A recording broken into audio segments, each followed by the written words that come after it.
The old man on the curb looked up just as the white Range Rover slowed beside the gate. Its paint shined like wet pearl under the Atlanta sun. The wheels rolled to a quiet stop, and the tinted passenger window slid down with the soft confidence of expensive machinery. Inside sat a young woman dressed in cream silk, diamonds glowing at her ears, lips perfect, nails perfect, smile perfect. She looked like the kind of woman magazines called effortless. Then she opened her mouth. "Move away from my car," she said, wrinkling her nose. "You smell like a dumpster in July." The old man tightened his grip on the paper cup in his hand. He had been sitting there for nearly 2 hours in a torn army jacket, old jeans, and cracked boots that no rich man would ever allow near his front step. Dust clung to his sleeves. His beard was rough. His shoulders curved inward like life itself had pushed him down for decades. To anyone driving past, he was invisible at best and offensive at worst. But the old man did not move. He simply lifted one trembling hand and said in a weak, tired voice, "Ma'am, I haven't eaten all day. Anything helps." The woman laughed. Not a polite laugh, not a nervous laugh. The kind of laugh that comes from a person who enjoys the feeling of standing above someone else. Her two friends in the back seat leaned forward, already smiling, already waiting for entertainment. "Oh my God," one of them said. "Alyssa, close the window." But Alyssa Reed was not finished. She picked up an iced coffee from the cup holder, looked straight into the old man's face, and said, "People like you are always hanging around places where you don't belong." Then she tilted the cup. Cold brown coffee splashed across the old man's jacket, his beard, his hands, and dripped down into the gutter. The women in the SUV burst into laughter. The gate guard froze. The old man looked down at the stain spreading across his chest. Then he slowly reached into the inside pocket of his ragged coat, pulled out a small phone no one had noticed, pressed one number, and when the call connected, he said only 6 words. "Call off the wedding. I've seen enough." What Alyssa did not know, what not one person in that SUV knew, was that the old man she had just humiliated was not homeless at all. He was Elijah Brooks, owner of Brooks Global Freight, founder of one of the largest black-owned logistics empires in the southeastern United States, the man whose money sat under the roof she was preparing to marry into, the father of the man she planned to marry in less than 3 weeks. And before the sun set over Buckhead that evening, the life Alyssa had spent 3 years trying to climb into would collapse in her hands like glass dropped on marble. Stay with this story, because what happened next did not just end a wedding. It exposed a soul. Elijah Brooks was 72 years old, and in Atlanta, his name carried weight. Not loud weight, not flashy weight. Real weight. The kind built over 40 years, over missed sleep, over truck routes and warehouse leases and payroll deadlines and diesel prices, and nights when there wasn't enough money to cover both ambition and groceries. Elijah had not been born into money. He had not inherited a company. He had not met the right people at the right country club. He had been born on the west side of Detroit to a father who worked auto plants until his back gave out, and a mother who cleaned buildings no one noticed unless the floors were dirty. He had served 4 years in the Army when he was young. After that, he drove trucks. Then he bought 1 truck, then 3, then 8, then a yard, then a route, then a contract, then a company. Then enough companies that people who once ignored him started calling him Sir with both hands clasped. He had buried his wife, Rochelle, 21 years earlier. He still talked to her in the quiet. And he had only one child, Jordan Brooks. Jordan was 30, educated, sharp, and gentler than the world deserved. He had his mother's eyes and Elijah's discipline, but not Elijah's suspicion. Where Elijah looked for motives, Jordan looked for pain. Where Elijah measured people carefully, Jordan believed goodness could be reached if you just treated folks with enough patience. He knew the names of doormen. He tipped valets like they were family. He had once delayed a board meeting because a janitor's daughter was in the hospital, and Jordan wanted to personally cover the bill before discussing quarterly growth. People loved him for that. Elijah feared for him because of it. 3 months earlier, Jordan had come to Sunday dinner, poured 2 glasses of sweet tea, sat across from his father beneath the chandelier in the formal dining room, and said, "Dad, I'm going to marry Alyssa." Elijah had not answered immediately. He had already met her twice. Alyssa Reed was 27, polished, beautiful, and socially intelligent in the way some people use charm like a surgeon uses a scalpel. She knew how long to hold eye contact. She knew when to lower her voice. She knew how to laugh softly at the end of a sentence so men would feel protective and women would feel judged. She never looked underdressed. She never looked surprised. She moved through expensive spaces as if she had studied them before entering. Her background was respectable enough to survive first inspection. A father who had once run a mid-sized consulting firm before 2 bankruptcies buried his reputation. A mother who styled herself as a lifestyle coach online while living on borrowed glamour and unpaid invoices. Alyssa herself had worked in boutique branding, then luxury event marketing, then image consulting. Nothing illegal, nothing obvious. But Elijah had built too much of his life by reading faces to ignore the cold thing he saw in hers. It wasn't visible when Jordan was speaking. Around Jordan, she became softness, concern, admiration, loyalty. But every now and then, in the half-second after a waiter turned away, or a housekeeper left the room, or a driver closed her door, something else flashed through her eyes. Not anger, contempt. And contempt, Elijah knew, was worse than anger. Anger could cool. Contempt settled. Still, what could he say? If he confronted Jordan without proof, Jordan would defend her. Love makes good people feel noble while they walk toward disaster. Elijah had seen it before, in boardrooms, in marriages, in partnerships, in politics, in church. So he watched. He watched the way Alyssa spoke to people below her. He watched the way she always remembered to be sweet where power was present. He watched the way her mother, Celeste Reed, asked questions about trusts, estate planning, executive voting structure, and family properties with a curiosity far too sharp to be casual. Once, at brunch in Elijah's home, the housemaid accidentally brushed Alyssa's sleeve while pouring orange juice. It was a tiny accident, a drop at most. Alyssa smiled until the maid walked away. Then, under her breath, she muttered, "Can nobody in this house hire trained staff?" Elijah heard it. He said nothing. Another time, Jordan surprised Alyssa by canceling a reservation at a private club so they could spend the evening volunteering at a youth shelter in South Atlanta. Jordan thought she would be moved.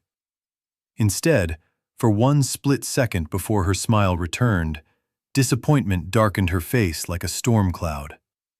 Not because of the shelter, not because of charity, because she had already imagined the photos she would have taken at that club. Again, Elijah said nothing. He hired a discreet investigator. The report came back thin. No criminal history, no secret marriage, no hidden child, no obvious scam. Just debts, social climbing, a pattern of dating upward. Old friends who described Alyssa as smart, driven, and not someone you want to cross. It was not enough to stop a wedding, but it was enough to keep Elijah awake. Then, 1 week before Jordan left for a business summit in Miami, Elijah overheard something by accident. Alyssa was on the back terrace with her mother. They thought the glass doors were closed. They were not. Celeste said, "Once the marriage is legal, everything changes. Don't get emotional now."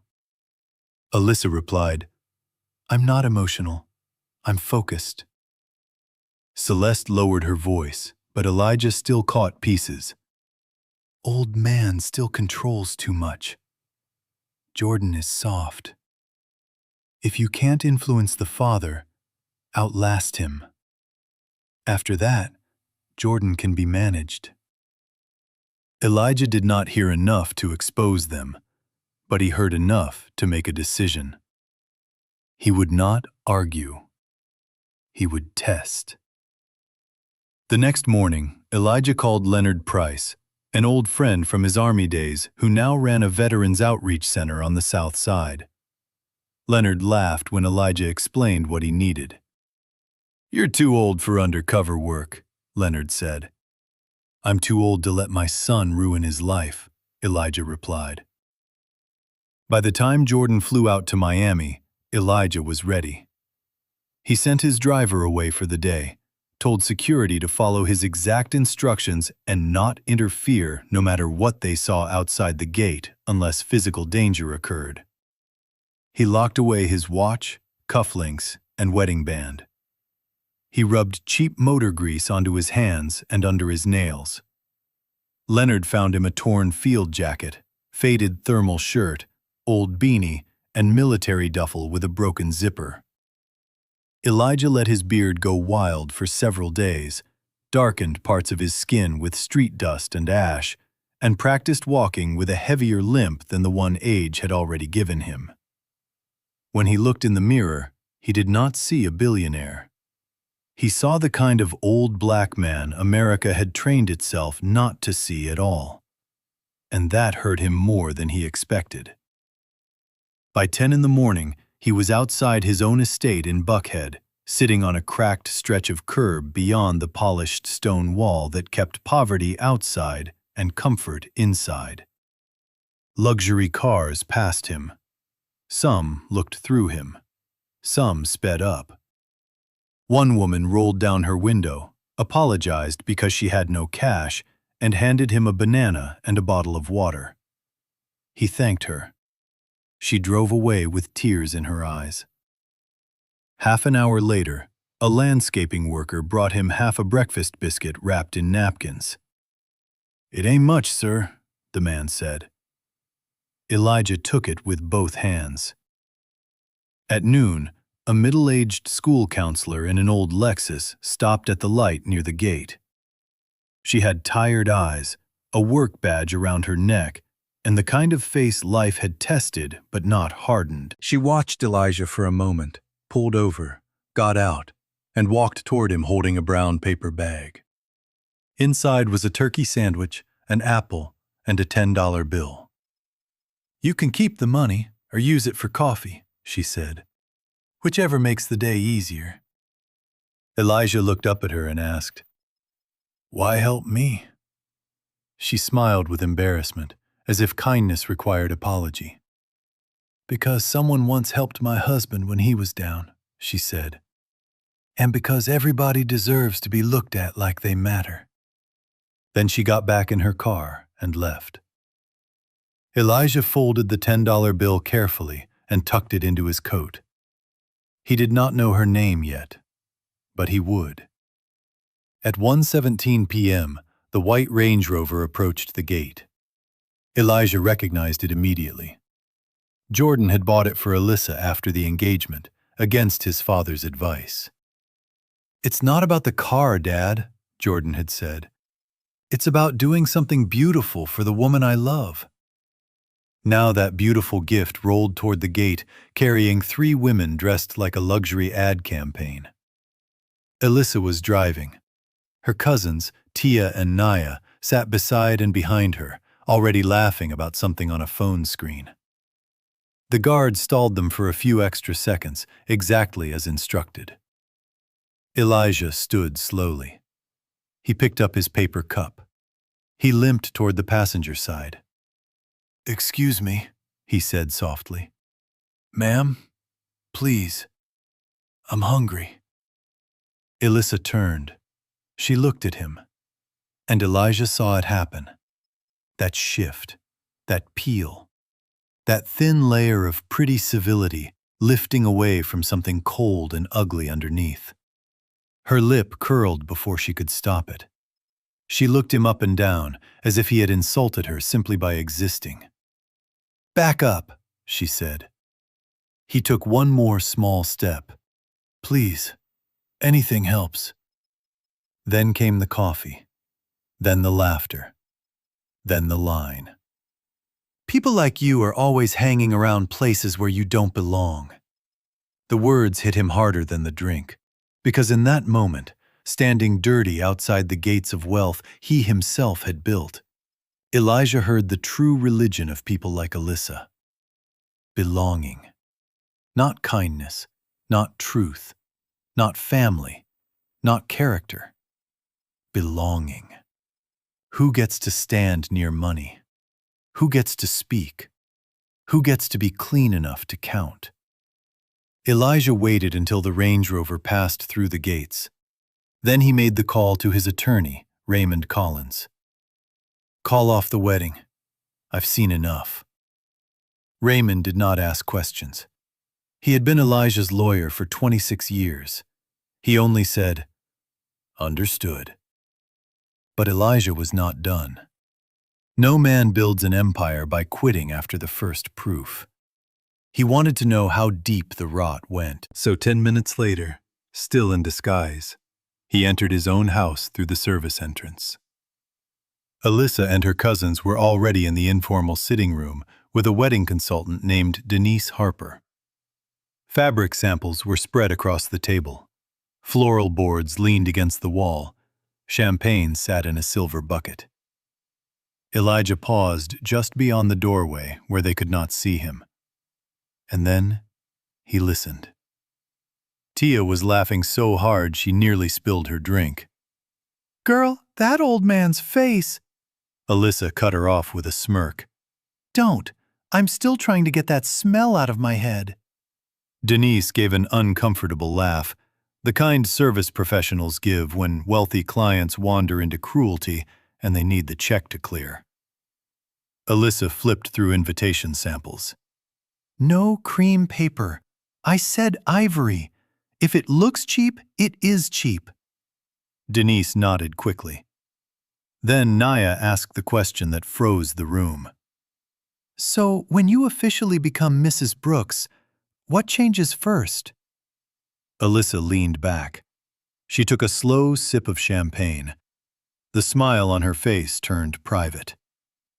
"The staff," she said. "Half of them are too comfortable. Then the charity nonsense. Jordan throws money at people because guilt makes him feel holy. That stops. And this house? It gets renovated. His father decorated it like a museum for old money church people." The cousins snorted. Denise looked down at her notebook. Alyssa continued, growing warmer now that admiration surrounded her. "And someone needs to take real control of the company once Elijah steps aside. Jordan has the title energy, not the killer instinct. He's good for optics. I'm good for strategy." Tia blinked. "You think Elijah is stepping aside?" Alyssa's voice dropped. "He won't have a choice forever. Men like that don't know when to leave the stage.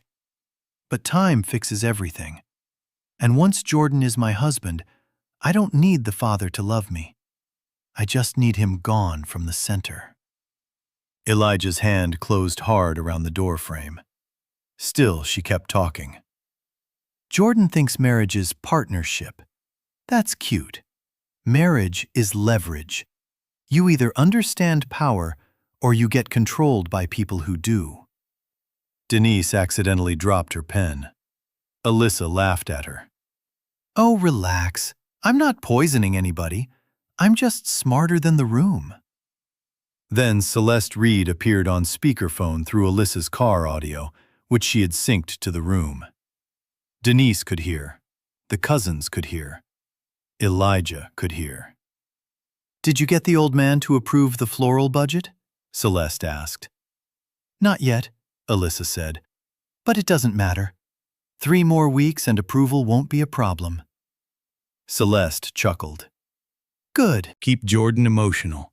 Keep the father uncertain. And stay gracious in public. Alyssa smiled. Always. That was enough. Elijah stepped into the room. No one saw him at first. Denise did.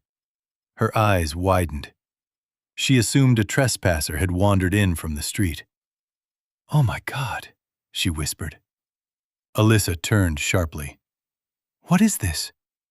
She saw the same old man from the gate, standing in the Brooks family's sitting room, with coffee still drying on his coat. Her face twisted in disgust. How did he get in here? She snapped. Security!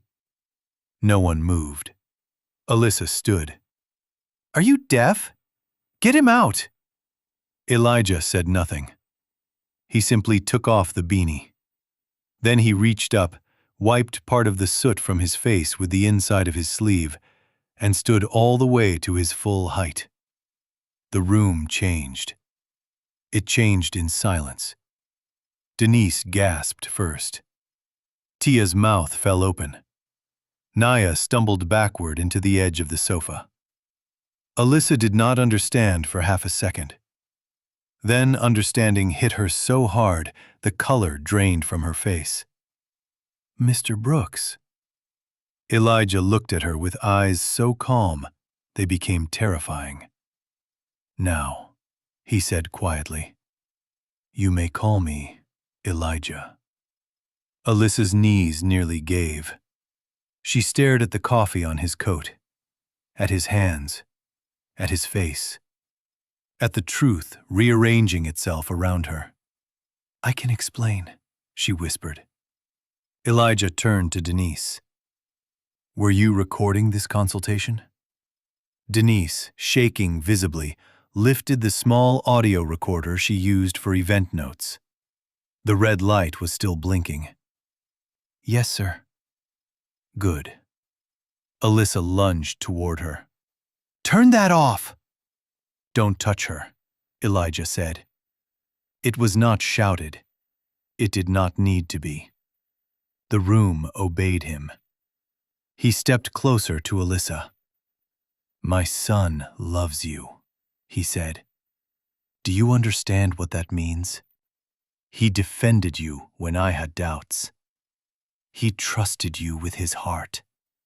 He trusted you with his name. He trusted you with his future. Alyssa began to cry. Real tears now. Not because she felt shame. Elijah could tell the difference. These were survival tears.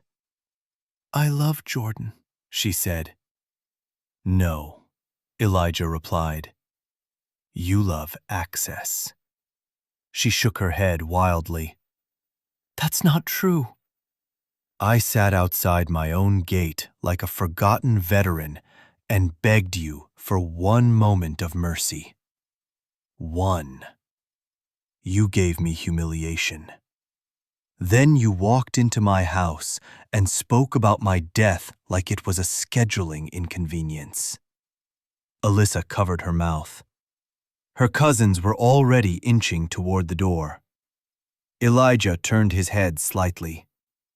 If either of you leaves before I finish, my legal team will make sure your names appear beside hers in every account of this story. Sit down. They sat. Alyssa tried again. I was joking. We were joking. It sounded worse than it was. Elijah's expression did not move. Women joke about shoes. Men joke about football. Predators joke about power. Denise began to cry quietly in the corner. Alyssa stepped forward with both hands raised. "Please, please don't do this. Jordan will be destroyed." Elijah looked at her for a long moment. Then he said the sentence that ended everything. "You should have thought about Jordan before you poured coffee on his father."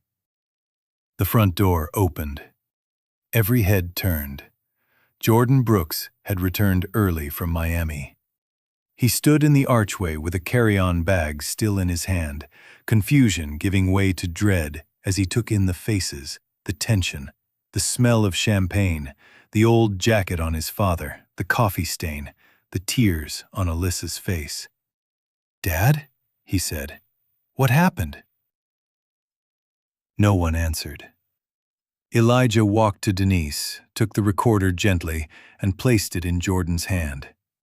"Son," he said, voice heavy now, "play this." Jordan listened. He listened to Alyssa mocking the old man outside the gate. He listened to her talk about staff cuts and controlling him and waiting out his father. He listened to his fiancée describe marriage as leverage.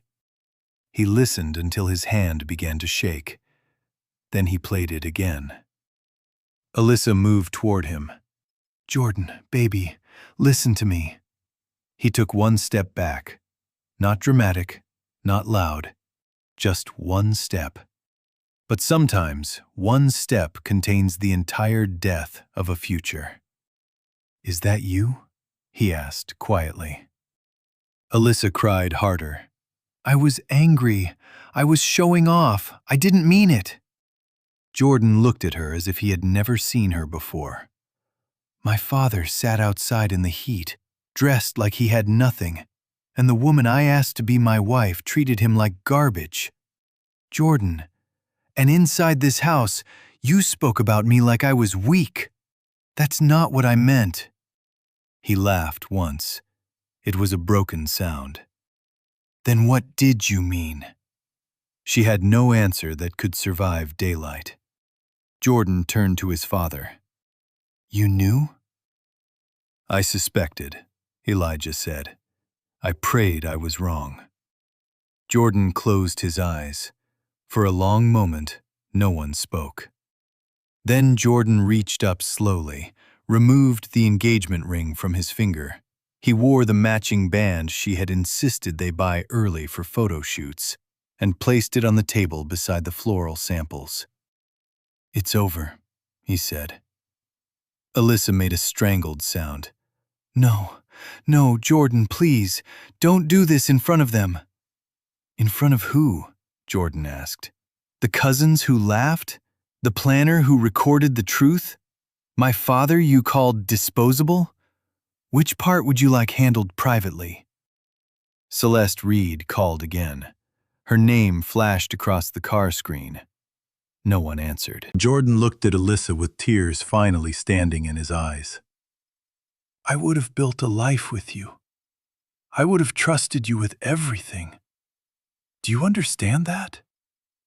For the first time, something like regret flickered across her face. Too late. Elijah spoke without raising his voice. "Alyssa, you and your family will receive formal notice by tonight. The wedding is canceled. Your access to any Brooks property is revoked. The vehicle Jordan gifted you will be returned. The apartment lease in Midtown will be terminated according to the clause our office retained under company housing. If you remove so much as a spoon from this house that does not belong to you, the police will be involved." Alyssa stared at him as if he had struck her. "You can't humiliate me like this," she whispered. Elijah's eyes hardened. "You humiliated yourself. I just stood close enough to witness it." She left 20 minutes later with swollen eyes, shaking hands, and the silence that follows a person when everyone in the room has finally seen who they are. Her cousins trailed behind her like smoke after a fire. Denise handed over the full recording and quietly apologized for being there at all. Elijah thanked her, paid her generously, and told her none of this was her burden. Then father and son were left alone. Jordan sat at the long dining table where he had once announced his engagement and dropped his face into both hands. Elijah did not rush him. He poured 2 glasses of water. After several minutes, Jordan asked, "Was it the first time she acted like this?" "No," Elijah said. "It was the first time she had nowhere to hide." Jordan nodded slowly, painfully. "I feel stupid." Elijah sat across from him. "No. You feel betrayed. Stupid is when a man ignores truth because pride won't let him change course. Betrayed is when love is used against him." Jordan looked up. "How do you still trust anybody after this?" Elijah thought of Rochelle, of old truck stops, of unpaid invoices, of men who lied, of friends who stayed, of the woman in the Lexus, of the worker with the biscuit, of life. "You trust character," he said, "and you stop confusing beauty with character." That night, Celeste Reed sent messages, then threats, then prayers, then accusations. By morning, Alyssa's uncle had called a church elder. By noon, 2 mutual friends had reached out claiming this was all a misunderstanding. By evening, someone leaked part of the audio to a social circle group chat that was not supposed to matter, but always mattered more than people admitted. Atlanta's polished black elite pretended to hate gossip. They fed on it. Within 72 hours, everybody knew some version of the story. The woman who was about to marry into the Brooks fortune had mocked a homeless veteran outside the family gate and been exposed by the father himself. Invitations were voided. Venue deposits disappeared. Beauty appointments were canceled. Luxury partnerships that had once invited Alyssa to brand dinners suddenly had scheduling conflicts. People who used to comment hearts under her photos now watched silently. One story destroyed her more thoroughly than scandal usually does, because it was simple enough for everyone to repeat in one sentence. She was kind to money and cruel to people. That was all society needed. But Elijah's mind kept returning to the school counselor in the old Lexus, the woman who had handed him a sandwich and $10 when she believed he had nothing to offer in return. He had his team find her by traffic footage and gate records. Her name was Lorraine Hayes, 49 years old, widowed, school counselor at Booker T. Washington High. 2 children in college, 1 son still at home. Mortgage behind by 4 months. Car nearly paid off. Credit stretched thin caring for her late husband during a 2-year illness she never talked about online because grief did not photograph well. Elijah invited Lorraine to lunch at his foundation offices. She arrived terrified, wearing her best blazer and carrying a notebook because she thought maybe she had done something wrong on Brooks' property. Elijah greeted her personally. When she recognized his face, she nearly dropped her purse. "Mr. Brooks? I don't understand." He smiled gently. "You fed me on the curb outside my gate." She blinked, then stared, then laughed once in disbelief and covered her mouth. "Oh, Lord, that was you?" It was. Lorraine sat down slowly. "I gave a billionaire half a turkey sandwich." "You gave a stranger dignity," Elijah said. "That matters more." By the end of lunch, Elijah had paid off her mortgage, established educational grants for her children, and offered her a leadership role in a new Brooks outreach initiative serving veterans and unhoused seniors across Atlanta. Lorraine cried openly. "I only did what anybody should do," she said. Elijah shook his head. "No, you did what people should do, and often don't." Meanwhile, Jordan disappeared from public life for a while.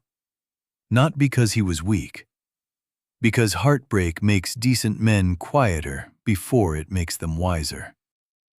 He stopped attending social events. He worked longer hours. He spent weekends with Elijah at warehouses, distribution sites, and trucking yards, places he had loved when he was younger, before image and obligation started swallowing his calendar. He sat with dispatchers, rode with drivers, ate barbecue from paper trays with men who had known him since he was 22. Slowly, the wound in him changed shape. Pain became clarity. One evening, several months later, Jordan visited Lorraine's school to speak at a youth career panel Elijah's foundation was sponsoring. After the event, while helping stack folding chairs because he still could not stop himself from doing small work when others were tired, he met Maya Bennett. Maya taught 8th grade English. She wore no performance, no polished social armor, no expensive mystery. Just a navy cardigan, ink on her fingers, and the natural confidence of someone too busy doing real things to curate herself for strangers. Jordan first noticed her because a student tried to sneak out early, and Maya stopped him with one look that somehow held humor, discipline, and affection all at once. Later, Jordan offered to carry a box of donated books to her classroom. She said, "You don't have to do that." He replied, "I know." She studied him for a moment. "You're Elijah Brooks's son."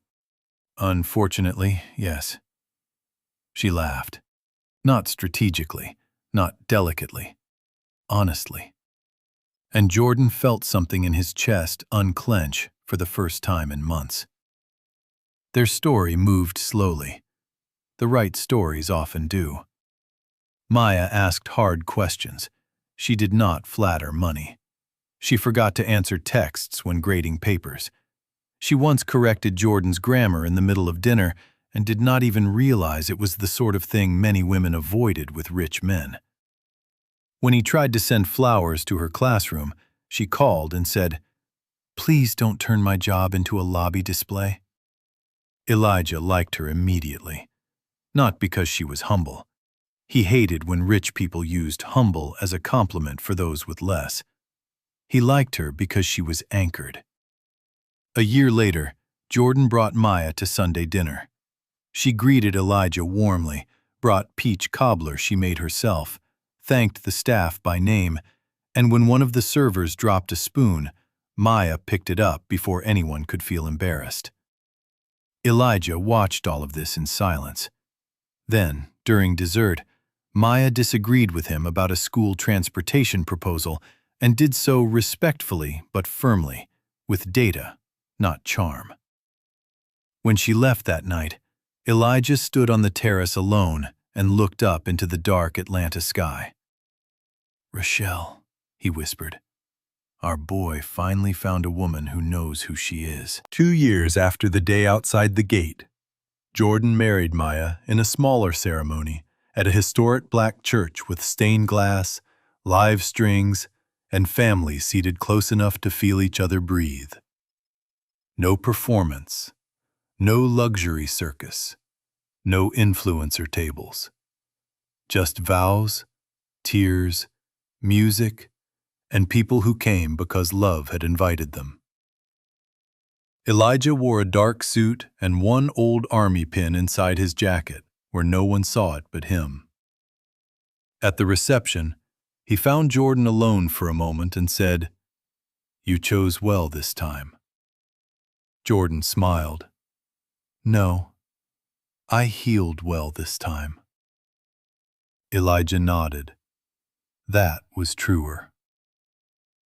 As for Alyssa Reed, her story did not end in dramatic ruin the way movies like to punish women who mistake ambition for character.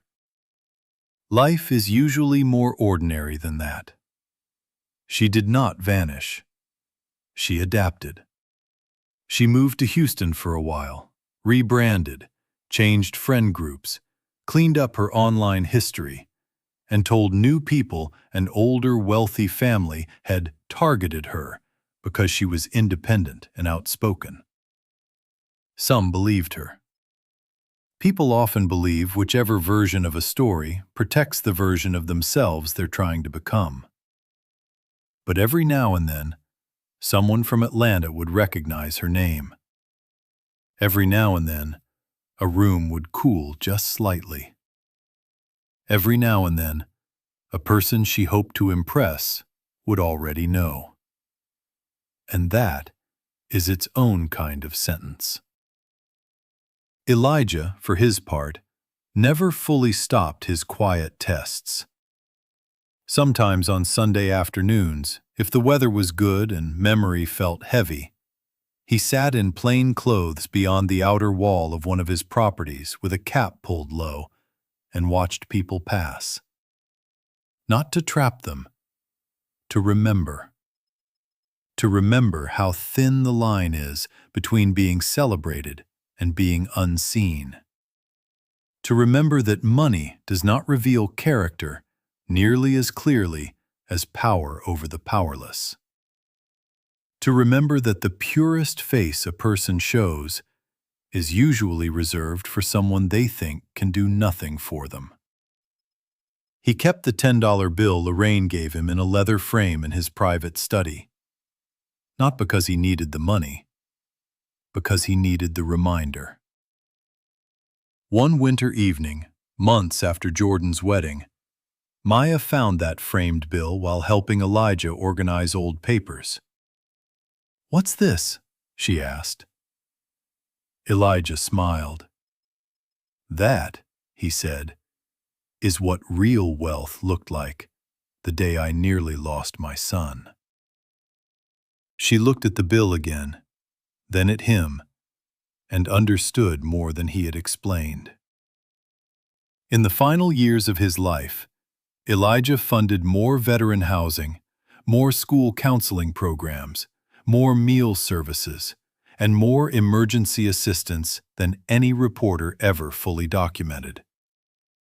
He did it quietly.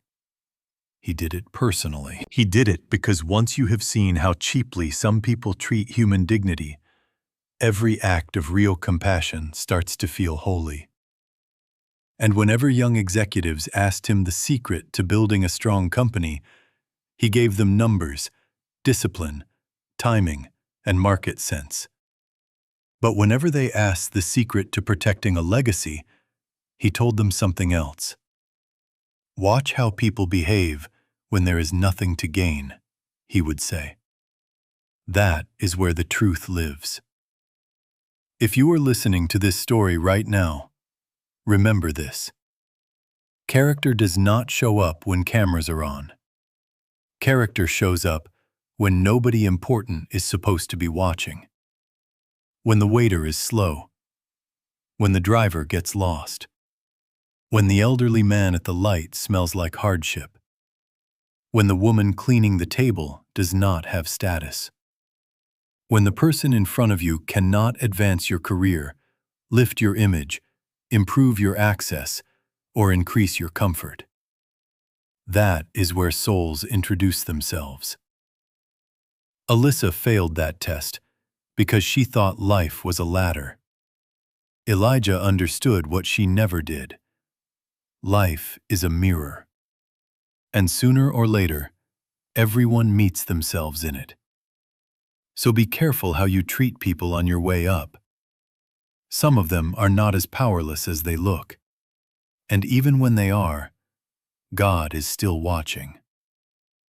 If this story touched you, let it stay with you. If it made you think about someone in your life, share it with them. If you believe kindness is still one of the rarest forms of strength, subscribe, and stay with this channel for more powerful stories like this. And before you go, drop a comment and tell me one thing.